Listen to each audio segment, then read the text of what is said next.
കുറച്ച് സമയം കാത്തിരിക്കാനുണ്ടായിരുന്നു. ആദ്യം ഞാൻ വിചാരിച്ചു വണ്ടിയിൽ ഇരിക്കാമെന്ന് വിചാരിച്ചു.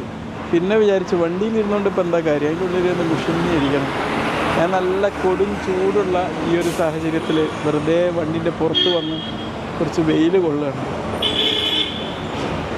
രാവിലെ 10-ൻ്റെയും 2-ൻ്റെ അടുക്കുള്ള വെയിൽ കൊള്ളുകയാണെങ്കിൽ നമുക്ക് ഒരുപാട് എന്താ കിട്ടുകയെന്നറിയാം. നമുക്ക് ഒരുപാട് വൈറ്റമിൻ D3 പ്രൊഡ്യൂസ് ചെയ്യാൻ പറ്റുമെന്നാണ് പറയുന്നത്.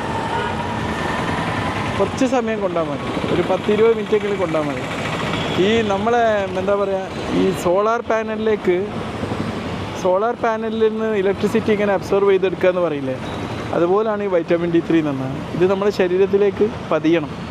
അത് നമ്മുടെ ശരീരം ചലിച്ചുകൊണ്ട് തന്നെ പതിയണം. വെറുതെ ഇങ്ങനെ നിന്നാൽ പോരാ, ഇടയ്ക്ക് ഇങ്ങനെ മൂവ് ചെയ്യുമ്പോൾ.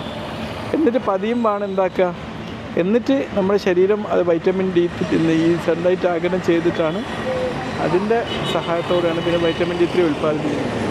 ഇടയ്ക്ക് വെയിൽ കൊള്ളാനുള്ള അവസരങ്ങൾ നമ്മൾ നഷ്ടപ്പെടുത്താതിരിക്കുക. കൂടുതൽ വെയിൽ കൊണ്ടാൽ കുറേ പ്രശ്നങ്ങളുണ്ടെങ്കിലും ഇതിന് നമുക്ക് കിട്ടേണ്ടത് അൾട്രാ വയലറ്റ് റേസ് തന്നെ കിട്ടണം.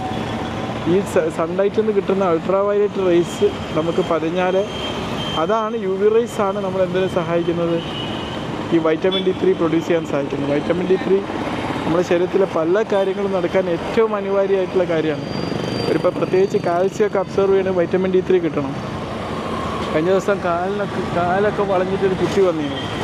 അപ്പോൾ ഒരു വിചാരിച്ചത് കാൽസ്യക്കുറവാണെന്ന് വിചാരിച്ച് കാൽസ്യം ചെക്ക് ചെയ്തപ്പോൾ നോർമലാണ്. ഞാൻ പറഞ്ഞത് കാൽസ്യക്കുറവല്ല, വൈറ്റമിൻ D3ൻ്റെ കുറവായിരിക്കും.